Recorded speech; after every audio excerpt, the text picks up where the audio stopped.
Mais ne mettez pas les gens sous le joug qui n'ont pas un certain niveau spirituel. Vous mettez un fardeau qu'ils ne peuvent pas supporter. Ils ne sont même pas nés de nouveau. Vous les faites fuir. Vous péchez contre le Christ. Si vous pensez que vous êtes clair, mais c'est simple. Ne comptez pas sur Christ. Sauvez-vous par vous-même. Sauvez-vous par vous-même, par vos propres forces. Mais laissez-moi vous dire une chose. C'est grâce à un ivrogne que l'humanité, les hommes, là, ils existent encore sur la terre. Et c'est un polygame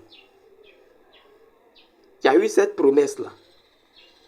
Je veux parler de Abraham.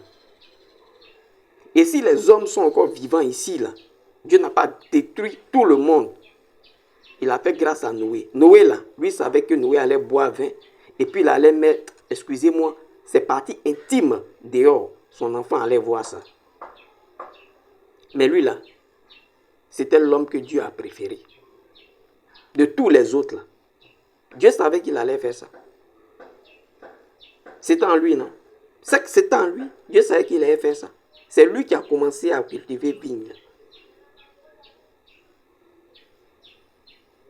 Mais lui, la grâce que lui, il a eue, là, vous n'avez pas eu ça. Vous qui êtes dans l'affaire de... Oui, tant c'est péché, polygamie c'est péché, ceci, cela.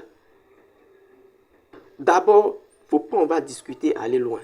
Je vais vous demander, qu'est-ce que vous avez apporté à l'humanité? À cause de vous, là, Dieu a fait quoi? Abraham, là, c'est à lui que Dieu a donné la promesse. Si on calcule bien, Jésus-Christ, là, c'est son fils. Il a dit fils d'Abraham, père de la foi, père de tous ceux qui ont la foi. Comme Christ qui a la foi. Si on veut bien calculer, qu'on rentre dans la Bible, c'est son fils. Et c'est grâce à son fils, le fils de polygame, là, que vous, là, vous êtes sauvés. Vous n'êtes pas saint qu'Abraham. Parce que quand vous condamnez durement ces choses-là en insultant, vous l'attaquez.